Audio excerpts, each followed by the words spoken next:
speaker tonight, David Adelstein, is giving his 5th speech, bringing to life the definition of a gym rat. Please help me welcome David Adelstein as he'll explain further.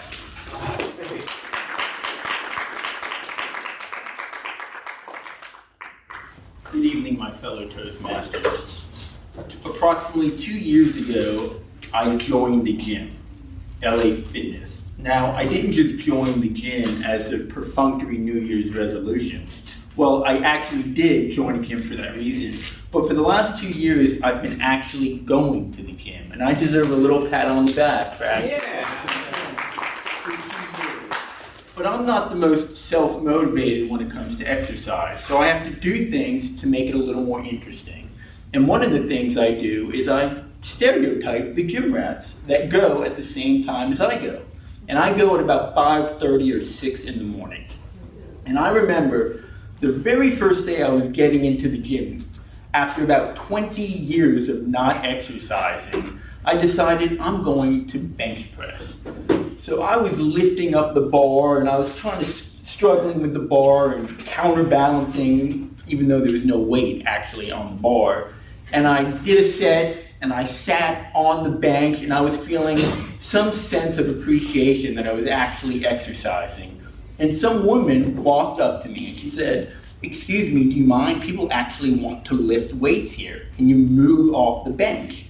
And I said, "Well, I just did a set." And she looked at me and she looked at the fact that there was no weight on the bar and she went, "Ooh, excuse me." And of course there's a guy sitting right next to me that's cracking up. And I said to him, "I think I was just emasculated as the weakest guy in the entire gym."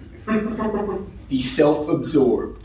Now, the self-absorbed is also the type of person at the gym that'll walk up to the mirror, and there could be 10 people by the mirror, lift up their shirt and do a selfie, and then spend the time to immediately post it on Facebook.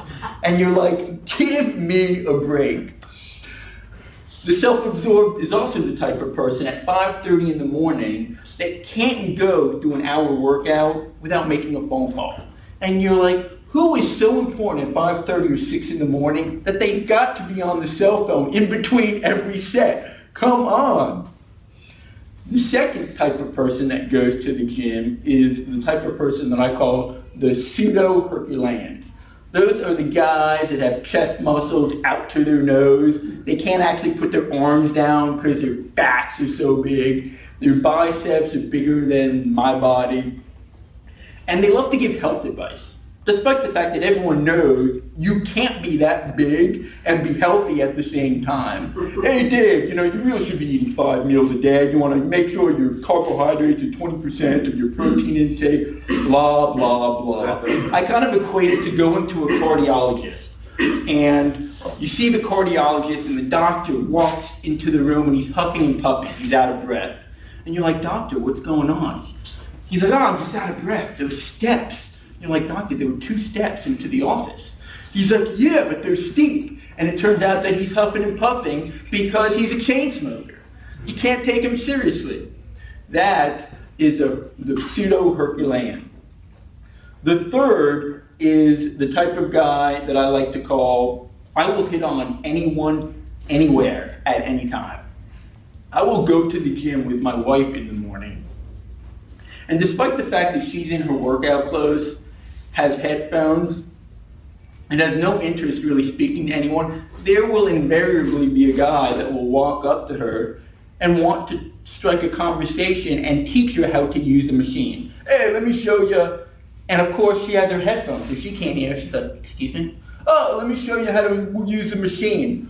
And of course she's thinking, number one, I didn't ask for help. 2, I'm using the machine just perfectly. And 3, I've got headphones that should signify I'm really not interested in a conversation. But these guys don't care. They will strike up a conversation with a woman on a treadmill despite the fact that she's sweating from running a few miles. Even though my wife likes to tell me, women don't actually sweat, they glisten. The fourth type of person that goes to the gym is what I call the body artist. There are people that I see at 5:30 or 6 in the morning that are completely covered with body art. And sometimes I'll say to them, wow, that is a very impressive tattoo. And they're like, excuse me? I'm like, yeah, your tattoo is extremely impressive. And they're like, you mean the body art? And I'm like, so we live in such a politically correct age that tattoos are no longer tattoos, they're body art. But I always wonder, what these people do for a living? There are people that have tattoos on their face and all over their arms and their legs, and I'm always like, I bet you they're living the greatest life of all. They've got the best jobs in the world. Meanwhile, I'm slaving away at my computer, by the hour, since I bill by the hour. The last type of person is what I call the second to the last type of person is what I call the social networker.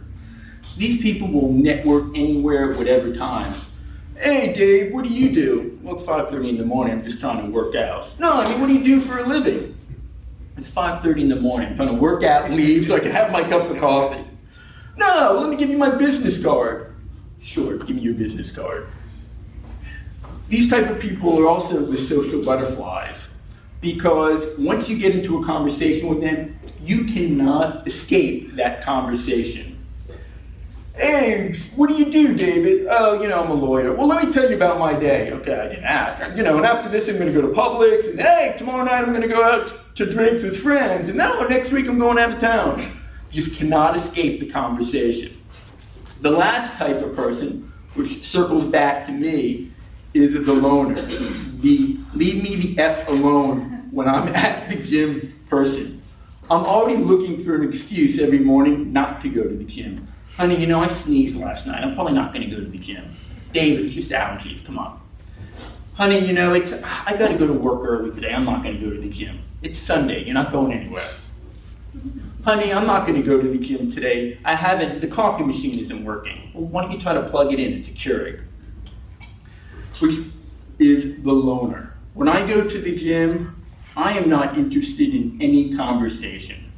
I just want to work out, and I'm already thinking about leaving before I even get there. So sometimes going to the gym can be fun, and that fun requires you to stereotype, perhaps unfairly so, the variety of people that you work out with.